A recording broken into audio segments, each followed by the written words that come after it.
Halo anak-anak. Halo. Bagaimana kabar kalian hari ini? Baik. Habis liburan, sudah senang kalian hari ini?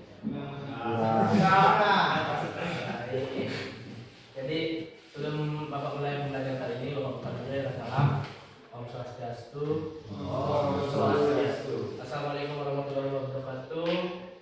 Shalom, namo buddhaya, salam sejahtera untuk kita semua dan salam harmoni. Salam harmoni.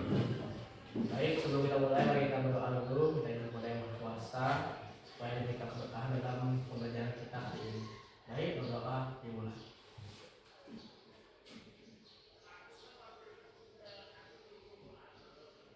Berdoa selesai. Nah, baik. Sebelum Bapak mulai materi kali ini, kalian sudah tahu belum apa yang kira-kira akan Bapak bahas pada pertemuan kita kali ini? Ada clue, mungkin ada clue sedikit mengira-ngira itu? Nggak ada. Oke, nggak ada ya. Oke, kita tampilkan saja.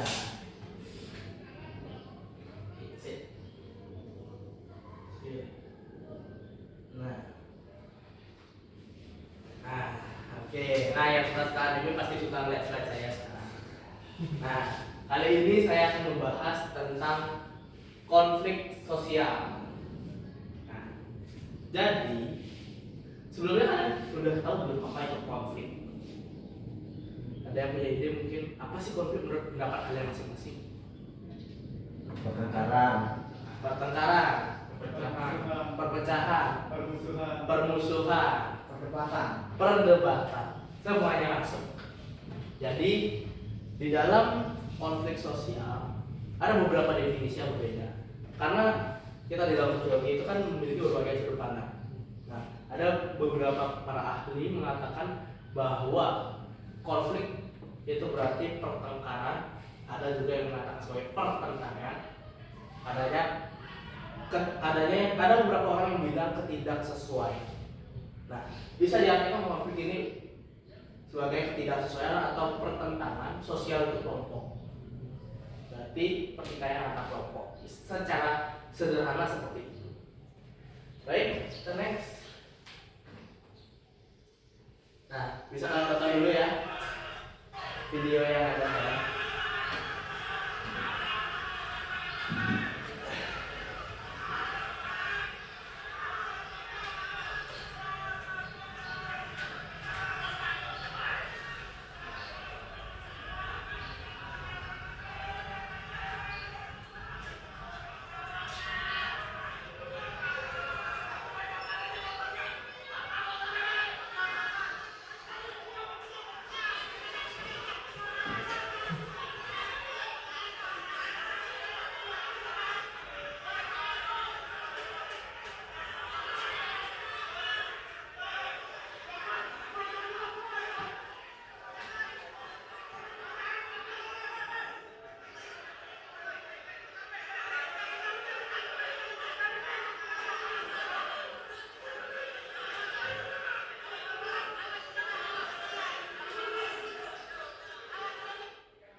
Tadi itu adalah cuplikan dari aksi demonstrasi mahasiswa kepada pemerintah terkait dengan kasus RUU TNI. Nah, sesuai yang saya bilang tadi, bahwa definisi dari konflik itu adanya suatu ketidaksesuaian, adanya ketidakcocokan, adanya pertengkaran. Nah, menurut sesuai yang dibilang oleh satu ahli sosiologi yaitu Sujono Sukanto. Nah, dia menyatakan bahwa konflik adalah suatu proses sosial atau individu kelompok manusia yang berusaha memenuhi tujuannya dengan cara menentang pihak lawan yang disertai dengan ancaman atau kekerasan. Nah, di dalam konflik itu sendiri kan ada beberapa konflik nih. Ada konflik yang hanya menggunakan wacana, hanya menggunakan mulut. Tapi mayoritas konflik pasti mengarah kepada kekerasan. Karena disertai dengan ancaman, pasti pada akhirnya sesuai naluriah manusia pasti mereka akan melakukan suatu pertengkaran atau kekerasan. Nah, Sesuai juga yang dibilang tadi oleh teman kita, bahwa tadi dia mengatakan konflik itu adalah suatu pertengkaran. Benar. Kalau dilihat dari definisi yang dimiliki oleh Pak Sujono Sukanto. Dalam sosiologi sendiri itu kan ada beberapa ahli itu, ada yang menyatakan, nih Pak Sujono Sukanto menyatakan bahwa adanya pertentangan atau adanya suatu ketidaksesuaian dengan jalan menentang yang disertai dengan ancaman dan kekerasan. Ada juga pendapat dari Bernstein bahwa konflik adalah suatu pertentangan yang tidak dapat dicegah, dan ada beberapa lagi dari ahli-ahli lainnya. Nah, itu yang menyatakan berbagai hal terkait dengan definisi konflik. Tapi saya ambil ini karena menurut saya ini sedikit cocok dan cukup sederhana untuk diartikan seperti ini.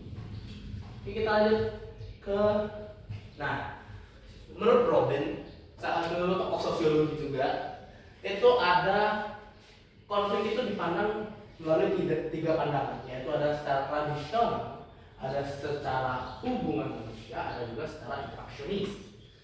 Nah, apa sih ketiganya ini? Nah, kita sekarang lanjut ke slide berikutnya. Kita akan bertemu dengan Patrick Starr di sini.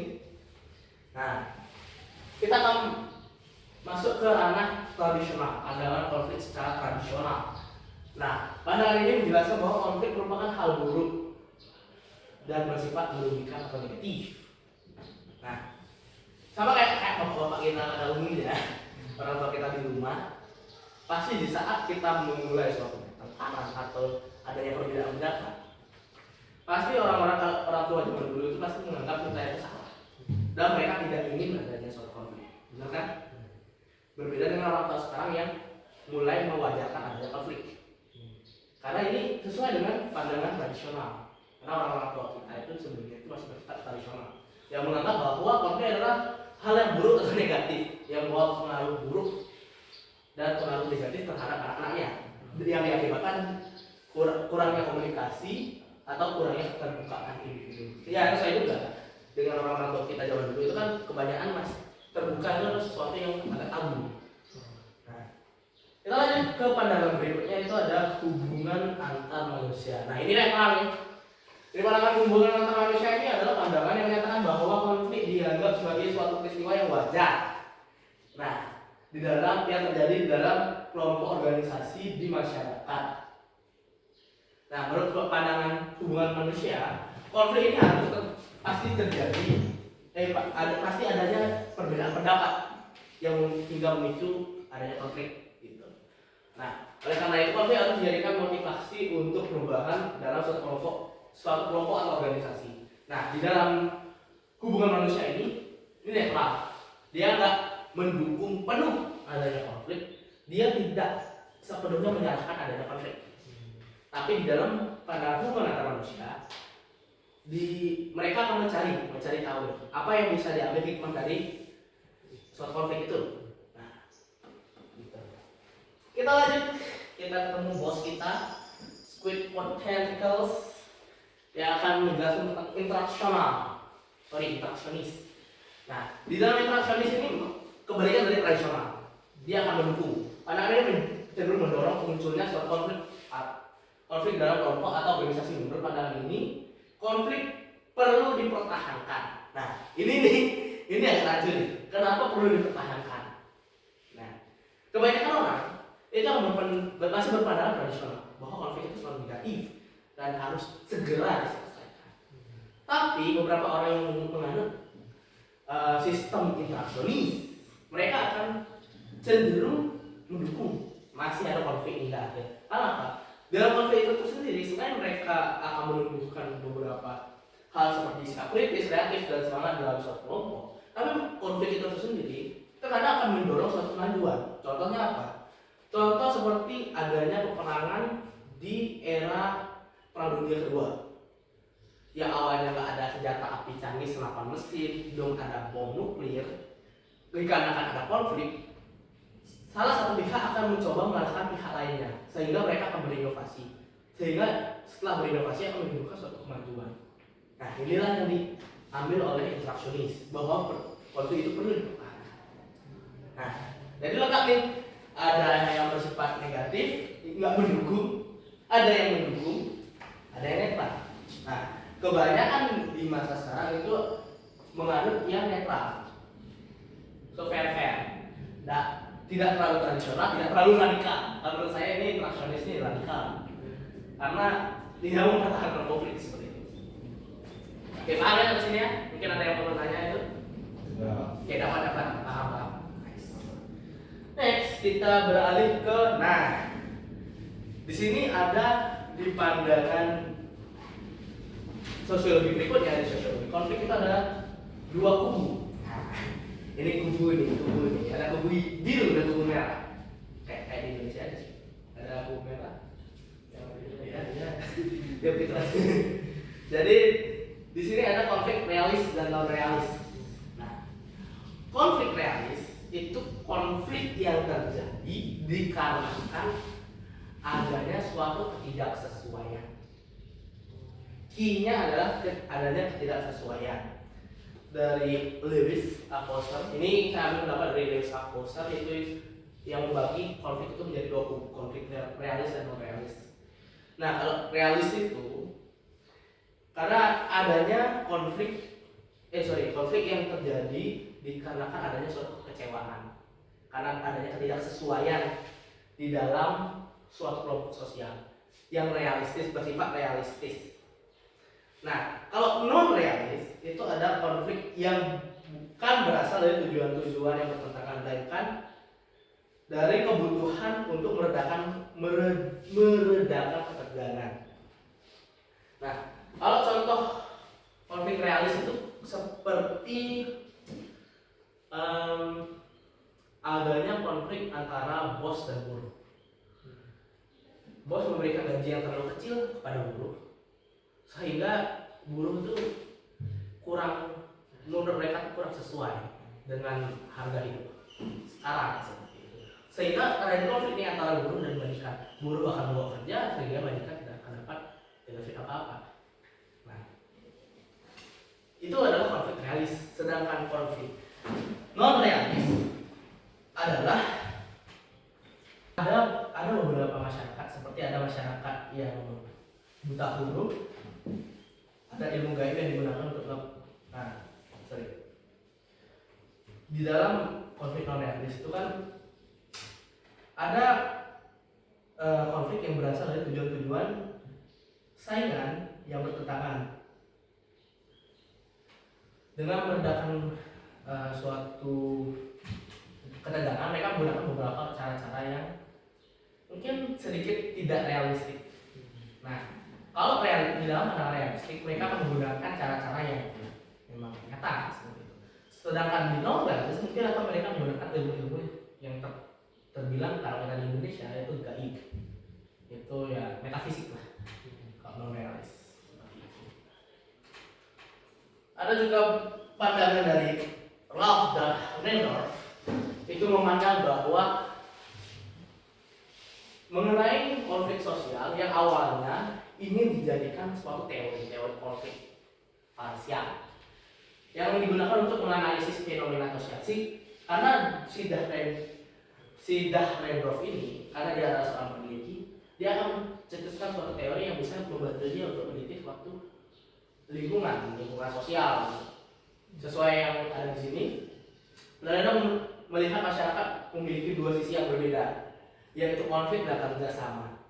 Sama seperti adanya di perusahaan, itu ada beberapa perusahaan kayak Toyota dan Honda, itu kan saling bersaing.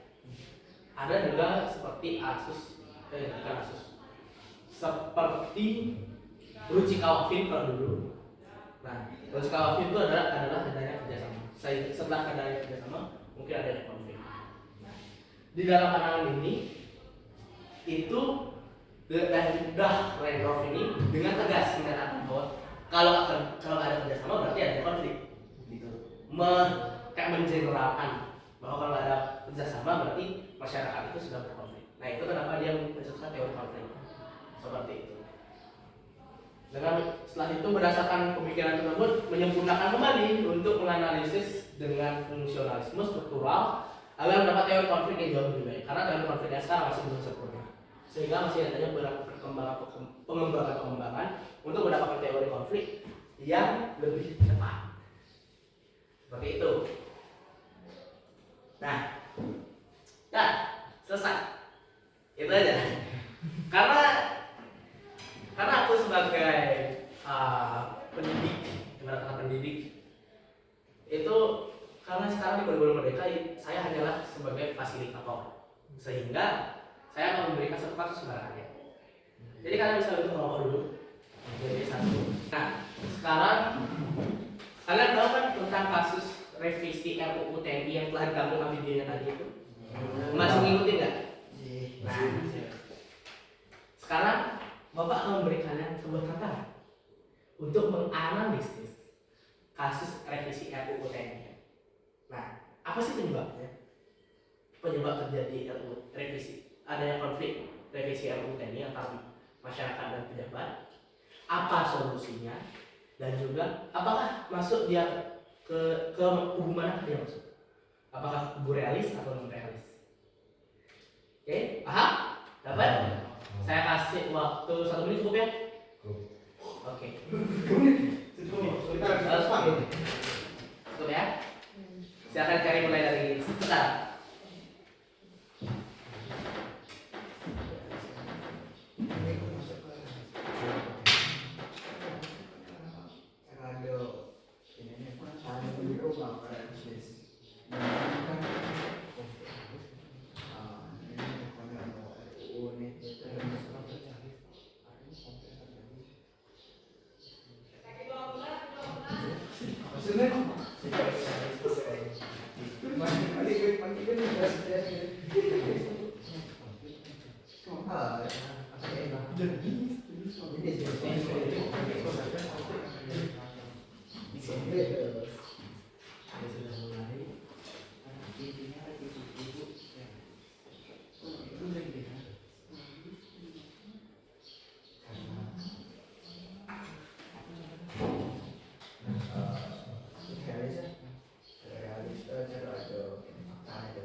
Berapa?